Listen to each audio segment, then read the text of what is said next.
Bismillahirrahmanirrahim. Assalamu alaikum. Welcome to the Biolish world. Today we are going to start our lecture number 19. Last lecture है इस chapter का from chapter homeostasis. जो है वो हम start करने लगे हैं thermostat function of hypothalamus and feedback control. Feedback mechanism जो है ना वो यूज़ किया जाता है हमारी बॉडी में. हम ह्यूमंस को ही डिस्कस करने लगे हैं. हम thermo regulation in humans he discuss करने लगे हैं. उसको फीडबैक मैकेनिज़्म से जो है ना वो आज हम समझेंगे. फीडबैक मैकेनिज़्म ऐसा मैकेनिज़्म जिसमें हमारी बॉडी टेम्परेचर के चेंज को डिटेक्ट करती है और फिर उसका रिस्पॉन्ड करती है. मतलब अगर गर्मी का स्टिमुलस मिल रहा है तो कूलिंग रिस्पॉन्स, और अगर सर्दी का स्टिमुलस मिल रहा है तो warming response. Negative feedback mechanism कहते हैं इसे, जिसमें स्टिमुलस का ऑपोजिट रिस्पॉन्स मिले. सर्दी का रिस्पॉन्स गर्मी और गर्मी का रिस्पॉन्स सर्दी. हम जो है वो बात करने लगे हैं हमारे ब्रेन के एक इम्पॉर्टेंट ऑर्गन की, जो है हाइपोथैलेमस, जो कि थर्मो रेगुलेशन में बड़ा इम्पॉर्टेंट रोल प्ले करता है. ये थर्मोस्टेट का काम करता है. जैसे हमने चैप्टर के स्टार्ट में लेक्चर नंबर 1 में ना लिविंग कंट्रोल सिस्टम स्टडी किया था, बायोलॉजिकल कंट्रोल सिस्टम. उसके साथ हमने रिलेट किया था फिज़िकल कंट्रोल सिस्टम को, जिसमें हमने फ्रिज की एग्जांपल दी थी कि उसमें थर्मोस्टेट होता है, उसे हम फिक्स कर लेते हैं. बिल्कुल इसी तरह ह्यूमंस के पास भी एक थर्मोस्टेट है जिसे हम हाइपोथैलेमस कहते हैं. तो ये हाइपोथैलेमस क्या करता है, टेम्परेचर फिक्स है इसका, that is 37 degree Celsius in humans.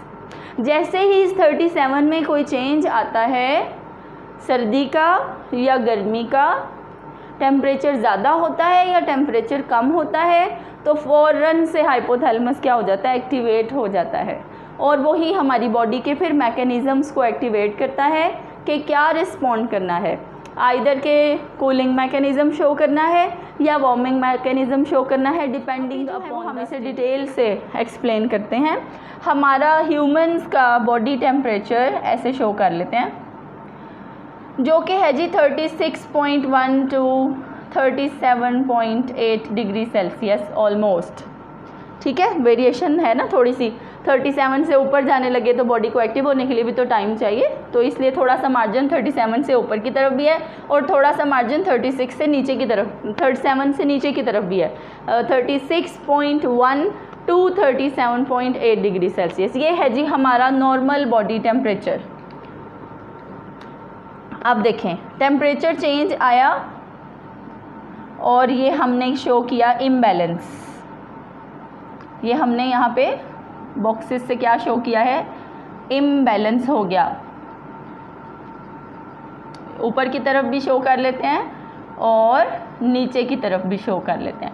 Imbalance क्या हुआ है, स्टिमुलस क्या मिलेगा, स्टिमुलस जो बॉडी ने सेंस किया है कि एनवायरनमेंट में कोई चेंज आया है. तो पहले हम टेम्परेचर ज़्यादा, इंक्रीज़ इन टेम्परेचर देखते हैं. तो हम लिखेंगे जी इंक्रीज़ इन टेम्परेचर. बॉडी का टेम्परेचर क्या होने लगा है, ज़्यादा होने लगा है ड्यू टू एक्सरसाइज. हो सकता है कि वो एक्सरसाइज की वजह से हो रहा हो, और इन एनवायरनमेंट और इन सराउंडिंग भी कह लेते हैं हम. एनवायरनमेंट को हम यहाँ क्या लिखते हैं, सराउंडिंग. ठीक है, बॉडी का टेम्परेचर 37 से इंक्रीज़ कर रहा है. ये देखें, बॉडी का टेम्परेचर 37 से इंक्रीज़ कर रहा है, या एक्सरसाइज की वजह से भी हो सकता है कि आपने एक्सरसाइज किया तो आपकी बॉडी जो है वो वार्म अप होना शुरू हो गई है, या फिर वो सराउंडिंग्स में आपके एनवायरनमेंट में जो चेंज आया है वो भी हो सकता है. अब जैसे ही ये स्टिमुलस जो है वो हाइपोथैलेमस रिसीव करेगा, तो हाइपोथैलेमस फ़ौरन क्या करेगा, इस स्टिमुलस को डिटेक्ट करके thermostat in hypothalamus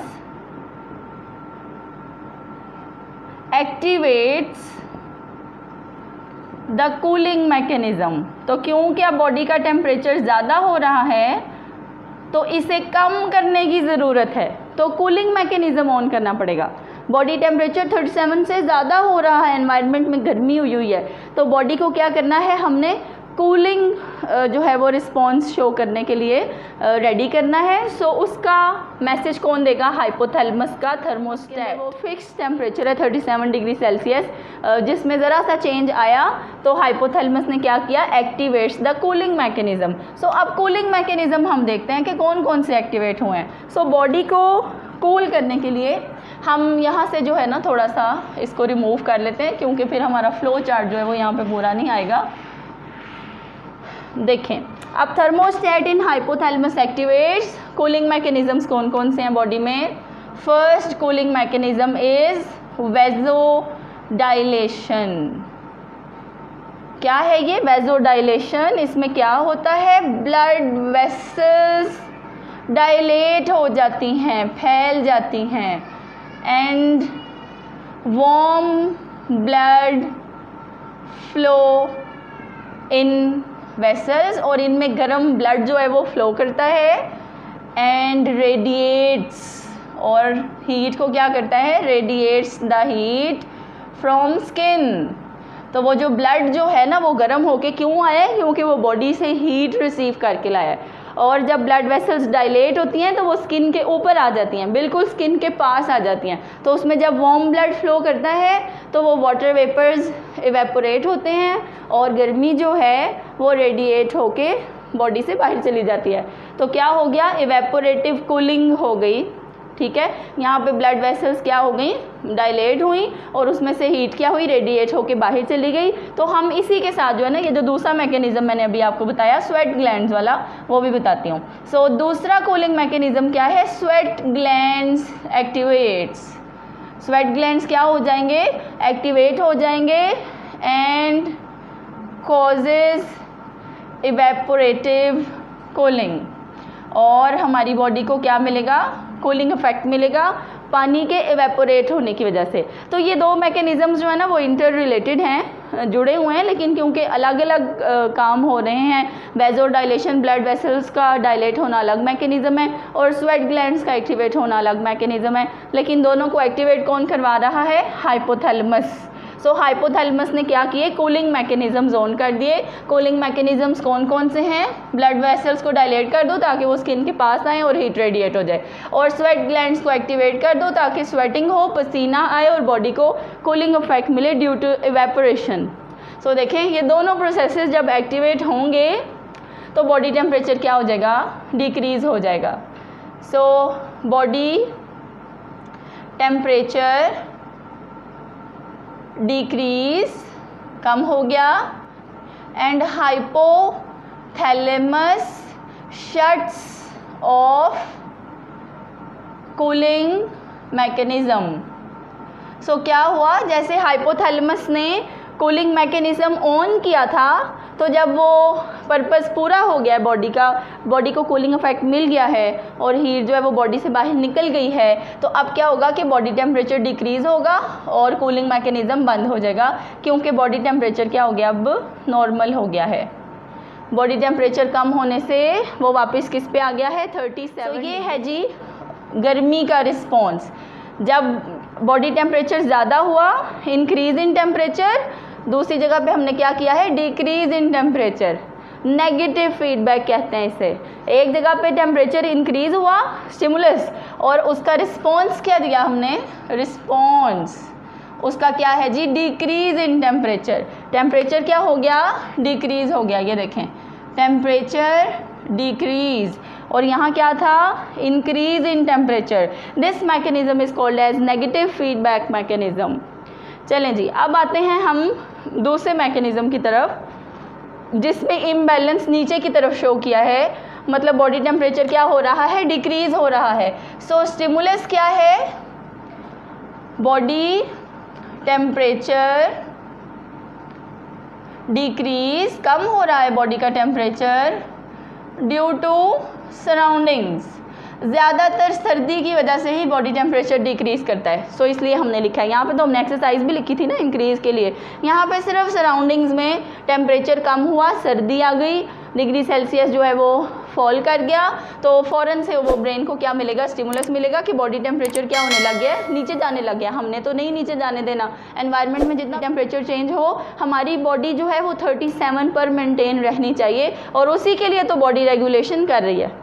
सो जैसे ही ये स्टिमुलस मिलेगा, स्टिमुलस कौन रिसीव करेगा, हाइपोथैलेमस रिसीव करेगा। सो hypothalamus, thermostat in hypothalamus activates, thermostat in hypothalamus activate करेगा। कौन सा मैकेनिज्म एक्टिवेट करेगा, वार्मिंग मैकेनिज्म, कि बॉडी का टेम्परेचर कम हो रहा है तो बॉडी में ऐसी एक्टिविटीज़ परफॉर्म की जाएं कि बॉडी का टेम्परेचर अब नॉर्मल 37 पर हो। देखिए ना, वो 37 से 36 से 35 पे जाने लगा है, तो फ़ौरन से बॉडी क्या करेगी, हाइपोथैलेमस को मैसेज देगी। और ये हाइपोथैलेमस के पास मैसेज कैसे चला जाता है, ब्लड के थ्रू। हमारा ब्लड ही तो है the major connective tissue of our body, जो बॉडी के हर पार्ट को दूसरे पार्ट से कनेक्ट भी करता है। और टेम्परेचर का चेंज भी सबसे पहले ब्लड में है, और हार्मोन्स का चेंज भी सबसे पहले ब्लड में है, और एंजाइम्स का चेंज भी, पीएच का चेंज भी, ऑक्सीजन का चेंज भी, कार्बन डाइऑक्साइड, वेस्ट मटेरियल, हर चीज़ का कैरियर तो ब्लड है। ठीक है, तो हमारे पास ब्लड जो है वो क्या हुआ, जैसे ही कूल होना शुरू हुआ और वो हाइपोथैलेमस से गुजरा तो थर्मोस्टेट ऑन हो गया। थर्मोस्टेट हाइपोथैलेमस ऑन हुआ तो उसने वार्मिंग मैकेनिज्म को क्या किया, एक्टिवेट किया। अब हमारी बॉडी में वार्मिंग मैकेनिज्म कौन से हैं जी, जैसे यहाँ वेजोडाइलेशन था, वैसे यहाँ पे वेजो कॉन्स्ट्रिक्शन है। वेजो कॉन्स्ट्रिक्शन में क्या होगा, blood vessels constrict, blood vessels क्या हो जाएंगी, कॉन्स्ट्रिक्ट हो जाएंगी, तंग हो जाएंगी, and move deep in the tissues, और स्किन से दूर चली जाएंगी। पहले क्या हुई थी, स्किन के पास, अब क्या करेंगी, डीप इन द टिश्यूज चली जाएंगी ताकि स्किन से दूर हो जाएं, और जो हीट बॉडी के अंदर प्रोड्यूस हो रही है वो बाहर ना जा सके। यहाँ पे क्या होगा, वेजो कॉन्स्ट्रिक्शन होगी जिसमें blood vessels constrict and move deep in the tissues. और दूसरा मैकेनिज्म जो है ना, वो भी हमने लास्ट लेक्चर में जो है वो thermo regulation in mammal specially humans में डिस्कस किया था, दैट इज शिवरिंग थर्मोजेनेसिस, जिसमें क्या किया जाता है, मसल्स की कॉन्ट्रैक्शन रिलैक्सेशन करवाई जाती है। इसे कहते हैं कपकपी लग जाना, मसल्स कॉन्ट्रैक्शन एंड रिलैक्सेशन। सो इसमें जो है वो मसल्स कॉन्ट्रैक्ट रिलैक्स करते हैं तो वो कपकपी हो जाती है। मसल्स क्या करते हैं, बहुत तेज़ी से कॉन्ट्रैक्शन रिलैक्सेशन करना शुरू कर देते हैं। इस तरह फाइबर्स जो हैं वो एक दूसरे के अंदर मर्ज होते हैं, फिर मूव करते हैं, मर्ज होते हैं, फिर मूव करते हैं, और इन्हीं मसल्स की मूवमेंट से फिर क्या प्रोड्यूस होती है, हीट प्रोड्यूस होती है, और वही हीट जो है वो बॉडी के अंदर कंजर्व की जाती है। वेजो कॉन्स्ट्रिक्शन को फॉलो करके हीट को बॉडी से बाहर नहीं जाने दिया जाता। उसके अलावा नॉन शिवरिंग थर्मोजेनेसिस भी बॉडी करती है, जिसमें हार्मोन्स यूज़ करती है ताकि ग्लूकोज की ब्रेकडाउन ज़्यादा से ज़्यादा हो सके, लेकिन आपकी बुक में नहीं डिस्कस हुई। वैसे नॉन शिवरिंग थर्मोजेनेसिस भी क्या है, हीट प्रोड्यूस करने का एक मैकेनिज्म है, मेटाबॉलिक हीट। ये दो मैकेनिज्म्स जो हैं वो क्या हो गए, ऑन हो गए। हाइपोथैलेमस ने जो है वो ब्लड वेसल्स को मैसेज दिया कि कॉन्स्ट्रिक्ट होके डीप द स्किन चले जाओ, और साथ मसल्स को मैसेज दिया कि शिवरिंग स्टार्ट कर दो। तो इन दोनों के रिस्पॉन्स में क्या हुआ, टेम्परेचर क्या हो गया, इंक्रीज़ हो गया। तो हम क्या लिखेंगे, body temperature increase, body temperature increase and hypothalamus shuts off warming mechanism. तो जब हमारी हीट की डिमांड पूरी हो गई है, जब 37 डिग्री सेल्सियस अटेन हो गया है, तो फिर बॉडी टेम्परेचर क्या हो गया, इंक्रीज़ हो गया है, हमारी डिमांड पूरी हो गई है। तो अब क्या करेंगे, हाइपोथैलेमस क्या करेगा, इस इन वार्मिंग मैकेनिज्म को शट्स ऑफ कर देगा, क्योंकि अब और फर्दर हीट पैदा करने की ज़रूरत नहीं है। लें जी, ये एरो कहाँ आ गया, वापस। अब देखें स्टार्ट कहाँ से हुआ था स्टिमुलस, बॉडी टेम्परेचर डिक्रीज, और उसके रिस्पॉन्स में क्या किया है, बॉडी टेम्परेचर इंक्रीज। तो जब स्टिमुलस और रिस्पॉन्स एक दूसरे के ऑपोजिट हों तो उसे हम फीडबैक मैकेनिज़्म कहते हैं। सो स्टूडेंट्स, आपने ये फ्लो चार्ट बहुत नीटली जो है वो ड्रॉ करना सीखना है, क्योंकि इसका जब भी क्वेश्चन आता है ना तो यही फ्लो चार्ट रिक्वायर्ड होता है। उसके साथ थ्योरी भी है इसकी छोटी सी, लेकिन मेन फोकस एग्जामिनर का जो चेक करेगा पेपर, उसका ये फ्लो चार्ट ही होगा। सो आप जितना अच्छा इसे ड्रॉ करें पेपर के ऊपर, 2-3 बार प्रैक्टिस करें अच्छी तरह, और ये फ्लो चार्ट जो है वो आप याद भी करें। पेज के ऊपर बनाएंगे, शीट के ऊपर बनाएंगे तो अच्छी सी नीट सी बनाएं, तो इंशाल्लाह ताला जो है ना वो फुल मार्क्स आप इसमें अटेन कर सकते हैं। सो ये था हमारे पास थर्मोस्टेट फंक्शन ऑफ हाइपोथैलेमस। अब जो है ना वो एक छोटा सा बिल्कुल टॉपिक है, अलग एक टॉपिक है जो है पायरेक्सिया। लास्ट टॉपिक है बुक का, छोटी सी डेफिनेशन है। What is pyrexia? Pyrexia is defined as temperature in fever. बुखार में जो टेम्परेचर होता है ना हमारी बॉडी का, उसे हम पायरेक्सिया कहते हैं। देखें यहाँ पे गर्मी की वजह से बॉडी टेम्परेचर ज़्यादा हो रहा था, यहाँ पर क्या है, जो बुखार में आपकी बॉडी का टेम्परेचर ज़्यादा होता है उसे हम क्या कहते हैं, पायरेक्सिया। सो इस पायरेक्सिया में जो है ना मतलब जो बुखार के अंदर हमारा बॉडी टेम्परेचर है, उससे क्या है जी मैकेनिज़्म उसका। देखें, जब वायरसेस या बैक्टीरिया इन्फेक्शन करते हैं ना बॉडी में, मतलब वो हमारी बॉडी में एंटर हो जाते हैं और इन्फेक्शन स्टार्ट कर देते हैं, तभी तो फीवर होता है। जब कोई वायरल इन्फेक्शन हो जाए या बैक्टीरियल इन्फेक्शन हो जाए तो बॉडी जो है वो उसका रिस्पॉन्ड करती है, तो बॉडी टेम्परेचर ज़्यादा होने लग जाता है। जरासीमों से जब लड़ती है ना बॉडी, तो बॉडी टेम्परेचर ज़्यादा होना शुरू हो जाता है। सो देखें, जब वायरसेस और बैक्टीरियल इन्फेक्शन बॉडी पे अटैक करते हैं तो फौरन ल्यूकोसाइट्स जो हैं वो इंक्रीज़ हो जाते हैं। ल्यूकोसाइट्स क्या हैं? White blood cells. और स्टूडेंट्स, आपको पता होगा कि वाइट ब्लड सेल्स ही हमारा डिफेंडिंग सिस्टम, हमारा इम्यून सिस्टम बनाते हैं, एंटीबॉडीज़ प्रोड्यूस करते हैं और मैक्रोफेजेस प्रोड्यूस करते हैं, जो फॉरेन इन्वेडर्स, बाहर से कोई भी माइक्रो ऑर्गेनिज्म जो बॉडी के अंदर एंटर होके नुकसान पहुंचाने की कोशिश कर रहा हो, उसको वहीं पर किल कर दिया जाता है।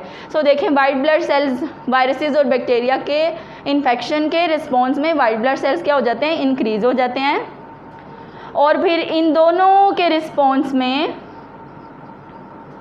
क्या होता है, केमिकल प्रोड्यूस होते हैं जिन्हें हम पायरोजेंस कहते हैं। सो ये पायरोजेंस कहाँ प्रोड्यूस हुए हैं? ब्लड में। और ये पायरोजेंस वाला ब्लड जब हाइपोथैलेमस से गुजरता है तो वो हमारी बॉडी के प्रोटेक्टिव मैकेनिज़म्स को ऑन कर देता है, एंटीबॉडीज़ एक्टिवेट हो जाती हैं, मैक्रोफेजेस एक्टिवेट हो जाते हैं, और वो इन बीमारी के जरासीमों से फाइट करते हैं, और पेशेंट्स जो है ना वो खुद भी रिकवर हो जाते हैं। सिर्फ कुछ जो है वो पैनाडोल लेके या थोड़ी सी मेडिकेशन करके घर में ही ठीक हो जाते हैं, उनको डॉक्टर के पास जाने की ज़रूरत नहीं होती। और उसमें ये भी है कि उनका इम्यून सिस्टम बड़ा मजबूत होता है। वैसे टेम्परेचर इन फीवर एक ऐसा बॉडी टेम्परेचर है जो खुद आपकी बॉडी के प्रोटेक्टिव मैकेनिज़्म को ऑन करता है। प्रोटेक्टिव मैकेनिज़्म देखें कैसे ऑन हुआ है। पायरोजेंस ने हाइपोथैलेमस को मैसेज दिया और हाइपोथैलेमस ने आगे बॉडी के एंटीबॉडीज़ को और डिफेंडिंग सिस्टम को जो है वो मैसेज दिया ताकि वो जरासीमों से लड़ें और ये टेम्परेचर जो है वो खुद ब खुद नॉर्मलाइज हो जाए। सो चैप्टर जो है स्टूडेंट्स हमारा अल्हम्दुलिल्लाह ख़त्म हो गया है।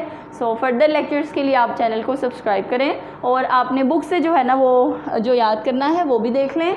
बुक में आपने पेज नंबर 19 पे देखेंगे, मैंने लास्ट लेक्चर में बताया था कि ये वाला फ़्लो चार्ट अभी हम पढ़ेंगे। सो हमने ये देखें, ये फ़्लो चार्ट जो है वो डिस्कस किया है और इस फ़्लो चार्ट के साथ पेज नंबर 20 पर ये थोड़ी सी एक्सप्लेनेशन दी हुई है। और फिर ये लास्ट वाला टॉपिक किसका है? Pyrexia, temperature in fever. ये आप शॉर्ट क्वेश्चन के लिए याद करेंगे, लेकिन ये सारी लाइन्स आपने याद करनी है। थैंक यू, अल्लाह हाफिज़।